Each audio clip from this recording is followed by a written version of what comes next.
নমস্কাৰ বন্ধুসকল, সাপ্তাহিক ৰাশিফললৈ আপোনালোক সকলোকে স্বাগতম জনাইছোঁ।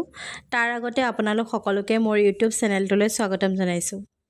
ভিডিঅ'টো চোৱাৰ আগতে আপোনালোকলৈ মোৰ এটা অনুৰোধ, আপোনালোক সকলোৱে মোৰ ইউটিউব চেনেলটো ছাবস্ক্ৰাইব কৰি দিয়ে যেন। আপোনালোকৰ এটা ছাবস্ক্ৰাইবে মোৰ চেনেলটো আগুৱাই নিয়াত সহায় কৰিব। লগতে আপোনালোকেও মোৰ ভিডিঅ'ৰ ন'টিফিকেশ্যন পাই থাকিব। তেতিয়াহ'লে আহকচোন ভিডিঅ'টো আৰম্ভ কৰোঁ।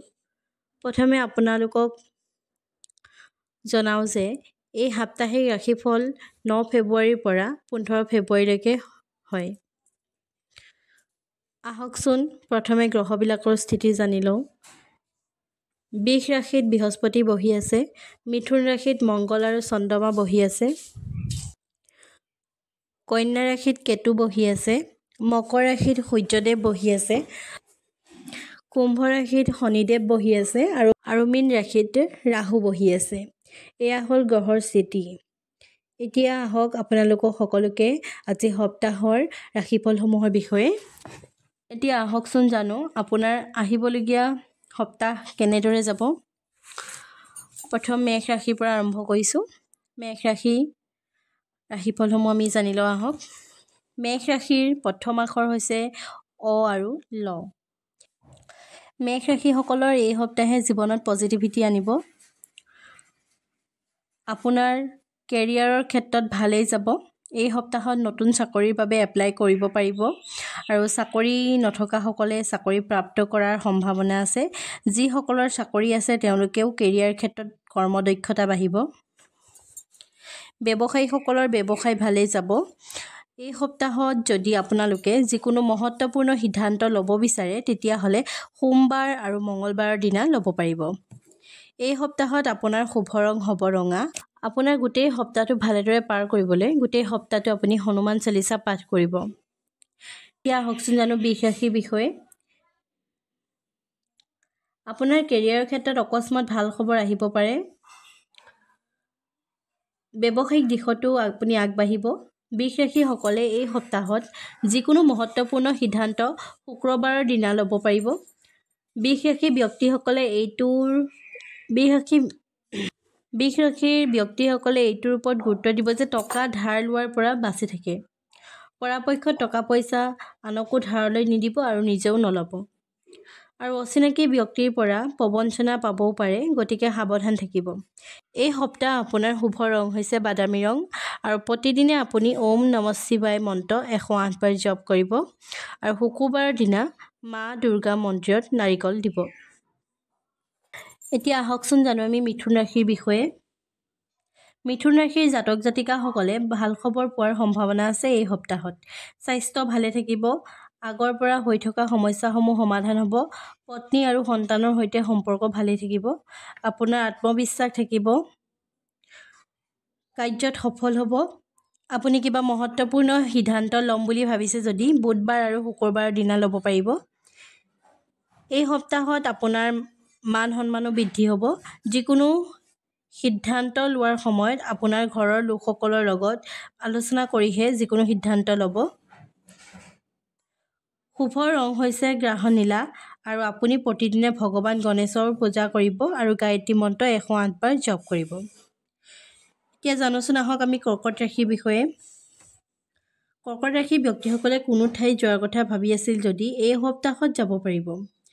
আপোনাৰ খৰচ কণ্ট্ৰল ৰাখিবলৈ চেষ্টা কৰিব। স্বাস্থ্য ক্ষেত্ৰত এই ৰাশিৰ লোকসকলৰ এই সপ্তাহত স্বাস্থ্য ইমান ভাল নাযাব। কেৰিয়াৰ ক্ষেত্ৰত আগৰ পৰা যদি কিবা টেনচন লৈ আহিছে তেন্তে সেয়া দূৰ হ'ব। ব্যৱসায়িক দিশতো ভালেই যাব। কোনো মহত্বপূৰ্ণ সিদ্ধান্ত আপুনি ল'ব বিচাৰিছে যদি সোমবাৰ আৰু মঙলবাৰৰ দিনা ল'ব পাৰিব।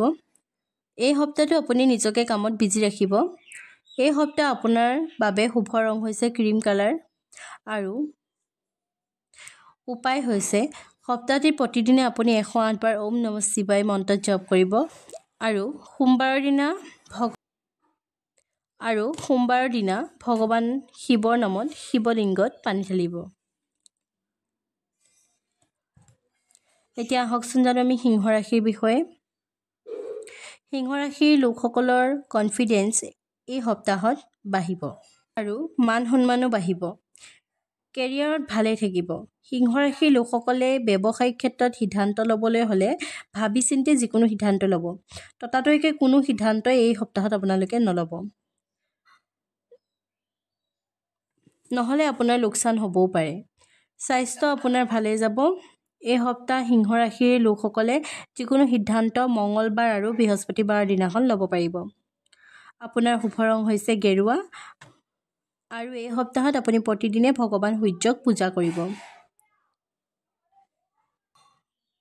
এতিয়া আহকচোন জানো কন্যা ৰাশিৰ বিষয়ে। কন্যা ৰাশিৰ জাতক জাতিকাসকলৰ বাবে এই সপ্তাহ শুভ হ'ব।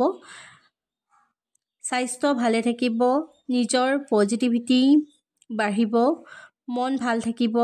সেইবাবে কাৰ্য আৰু ব্যৱসায়িক ক্ষেত্ৰত সফলতা প্ৰাপ্তি কৰিব। চাকৰি ক্ষেত্ৰত দিয়া সাক্ষাৎকাৰসমূহে ভাল সংকেত দিব। কাৰ্যক্ষেত্ৰত উন্নতি লাভ কৰিব। এই সপ্তাহৰ শেষৰ ফালে দূৰণিকৈ যাত্ৰা কৰিলে স্বাস্থ্যৰ অৱনতি হোৱাৰ সম্ভাৱনা আছে। কোনো মহত্বপূৰ্ণ সিদ্ধান্ত বুধবাৰ আৰু শুকুৰবাৰৰ দিনা ল'ব। এই সপ্তাহ নিজৰ স্বাস্থ্যৰ ধ্যান ৰাখিব। শুভ ৰং হ'ব আপোনাৰ হালধীয়া আৰু উপায় প্ৰতিদিনে গায়ত্ৰী মন্ত্ৰ 108 বাৰ জপ কৰিব আৰু বুধবাৰৰ দিনা ভগৱান গণেশৰ নামত গণেশ মন্দিৰত ফুলৰ মালা এডাল গণেশ বাবাক দিব। এতিয়া আহকচোন জানো তুলা ৰাশিৰ বিষয়ে। তুলা ৰাশিৰ জাতক জাতিকাসকলৰ বাবে এই সপ্তাহ কেৰিয়াৰৰ ক্ষেত্ৰত সকলোতকৈ বেছি গুৰুত্বপূৰ্ণ। যিসকল ব্যক্তিয়ে জব কৰি আছে তেওঁলোকে কৰ্মক্ষেত্ৰৰ ছিনিয়ৰসকলৰ লগত কাজিয়া পেচাল নকৰিব। নিজৰ কাম আৰু স্মাৰ্টকৈ কৰিবলৈ চেষ্টা কৰিব। আপুনি সফলতা লাভ কৰিব আৰু আপোনাৰ সন্মান কৰ্মক্ষেত্ৰত বাঢ়িব। আৰু যিসকল ব্যক্তিয়ে নতুন জবৰ বাবে এপ্লাই কৰি থৈছিল তেওঁলোকে অকস্মাত চাকৰি হোৱাৰ সম্ভাৱনা আছে। যিসকলে ব্যৱসায়ৰ লগত জড়িত তেওঁলোকে বিজনেছৰ ক্ষেত্ৰত নিজৰ খৰচ কণ্ট্ৰল কৰিবৰ বাবে চেষ্টা কৰিব। যদি কোনো মহত্বপূৰ্ণ সিদ্ধান্ত ল'ব বিচাৰে তেন্তে এই সপ্তাহ বৃহস্পতিবাৰ আৰু মঙলবাৰৰ দিনাখন আপুনি এই সিদ্ধান্তবোৰ ল'ব পাৰিব। তুলা ৰাশিৰ লোকসকলে এইটো গুৰুত্ব দিব যে অচিনাকি ব্যক্তিৰ ভৰসাত নিজৰ কাম এৰি নিদিব, নহ'লে কামটো ফচি থাকিব পাৰে। এই সপ্তাহ আপোনাৰ শুভ ৰং হ'ব গেৰুৱা আৰু উপায় আপুনি প্ৰতিদিনে দুৰ্গা চালিচা পাঠ কৰিব আৰু মা দুৰ্গাৰ ওচৰত সপ্তাহটোৰ যিকোনো এটা দিনত ক্ষীৰৰ ভোগ লগাব পাৰিব। এতিয়া আহকচোন জানো বৃশ্চিক ৰাশিৰ বিষয়ে। বৃশ্চিক ৰাশিৰ লোকসকলৰ এই সপ্তাহ কেৰিয়াৰৰ দিশত অধিক সাৱধান হ'ব। আপুনি যি কাম কৰে ধৈৰ্য সহকাৰে কৰিব। যিসকলে নতুন জবৰ বাবে ইণ্টাৰভিউ দিব তেওঁলোকে ধৈৰ্য সহকাৰে প্ৰতিটো প্ৰশ্নৰ উত্তৰ দিব। ব্যৱসায়িক দিশত আপোনাৰ ৰৈ থকা কাম এই সপ্তাহত সম্পূৰ্ণ হ'ব। কোনো মহত্বপূৰ্ণ সিদ্ধান্ত মঙলবাৰ আৰু বুধবাৰৰ দিনাখন ল'ব। স্বাস্থ্যৰ ক্ষেত্ৰত অলপ গুৰুত্ব দিব। বৃশ্চিক ৰাশিৰ লোকসকলৰ এই সপ্তাহ শুভ ৰং হৈছে আপোনাৰ পাতল ৰঙা আৰু উপায় হৈছে প্ৰতিদিনে হনুমান চালিচাৰ পাঠ কৰিব আৰু মঙলবাৰৰ দিনাখন হনুমান মন্দিৰত বুনিয়া লাডুৰ প্ৰসাদ চঢ়াব। এতিয়া আহকচোন জানো ধনুৰাশিৰ বিষয়ে। ধনুৰাশিৰ জাতক জাতিকাসকলৰ কেৰিয়াৰৰ ক্ষেত্ৰত মান সন্মান আৰু আপোনাৰ জাতক জাতিকাসকলৰ এই সপ্তাহত মান সন্মান বাঢ়িব। যিসকলে ব্যৱসায় কৰে তেওঁলোকে ব্যৱসায়িক দিশত গুৰুত্ব দিব। বহুত বেছি ধাৰ নকৰিব। কোনো মহত্বপূৰ্ণ সিদ্ধান্ত ল'ব বিচাৰিছে যদি এই সপ্তাহত আপুনি বৃহস্পতিবাৰ আৰু শুকুৰবাৰৰ দিনা ল'ব। যিকোনো কাম কৰোঁতে খঙত নাথাকিব, শান্ত হৈ সকলো কাম কৰি যাব। আপোনাৰ এই সপ্তাহৰ শুভ ৰং হৈছে হালধীয়া আৰু উপায় হৈছে প্ৰতিদিনে ভগৱান বিষ্ণুক পূজা কৰিব। এতিয়া আহকচোন জানো মকৰ ৰাশিৰ বিষয়ে। মকৰ ৰাশিৰ জাতক জাতিকাসকলে এই সপ্তাহত কৰ্মক্ষেত্ৰত গুৰুত্ব দিব। যিকোনো কাম কৰোঁতে সাৱধান হ'ব। স্বাস্থ্য ভালে থাকিব।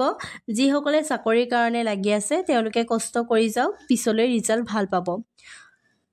বিজনেছ কৰা লোকসকলৰ দিন ভালেই যাব। কোনো মহত্বপূৰ্ণ সিদ্ধান্ত বুধবাৰ আৰু শুকুৰবাৰ দিনাখন ল'ব। এই সপ্তাহত দূৰণিবতীয়াকৈ যাত্ৰা নকৰিব। এই সপ্তাহত আপোনাৰ শুভ ৰং হৈছে নীলা আৰু উপায় হৈছে আপুনি প্ৰতিদিনে 108 বাৰ ওম নমঃ শিৱায় মন্ত্ৰ জপ কৰিব। এতিয়া আহকচোন জানো কুম্ভ ৰাশিৰ বিষয়ে। কুম্ভ ৰাশিৰ জাতক জাতিকাসকলে এই সপ্তাহটো ভালেই যাব। তেওঁলোকৰ চাকৰি ব্যৱসায় দুয়োটা দিশতে ভালেই যাব। আপুনি আপোনাৰ কষ্টৰ ফল লাভ কৰিব আপুনি যিকোনো মহত্বপূৰ্ণ সিদ্ধান্ত ল'ম বুলি ভাবিছে যদি শুকুৰবাৰ দিনাখন ল'ব পাৰিব। আপোনাৰ শুভ ৰং হৈছে বগা আৰু উপায় হৈছে আপুনি প্ৰতিদিনে হনুমান চালিচা পাঠ কৰিব। এতিয়া আহকচোন জানো মীন ৰাশিৰ বিষয়ে। মীন ৰাশিৰ প্ৰথম আখৰ হৈছে দন্তীয়া ড আৰু প্ৰথম ছ। মীন ৰাশিৰ লোকসকলে প্ৰতিটো কামতে ভাবি চিন্তি আগবাঢ়িব। এই সপ্তাহটো তেওঁলোকৰ বাবে অকণমান জটিল আছে। তেওঁলোকে কোনো কামতে খৰধৰ নকৰিব। জব কৰা লোকসকলে প্ৰফেশ্যনেল কামবোৰ ভাবি চিন্তি কৰিব। ব্যৱসায়িকসকলৰ ধনৰ স্থিতি ভালেই থাকিব বাৰু, কিন্তু আটাইতকৈ গুৰুত্বপূৰ্ণ কথা হ'ল আপুনি টকা পইচা কণ্ট্ৰল কৰি খৰচ কৰিব। এই সপ্তাহত আপুনি দূৰণিবতীয়াকৈ যাত্ৰা নকৰিব।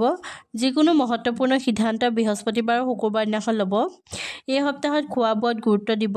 যদি কোনো মেডিচিন লৈ আছে তেন্তে সময়মতে ল'ব।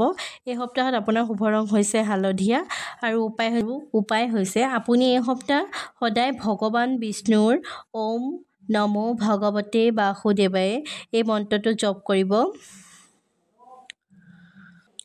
বন্ধু বান্ধৱীসকল, এই সপ্তাহৰ ৰাশিফল ইমানেই। আকৌ লগ পাম এটা নতুন ভিডিঅ'ৰ সৈতে। ধন্যবাদ।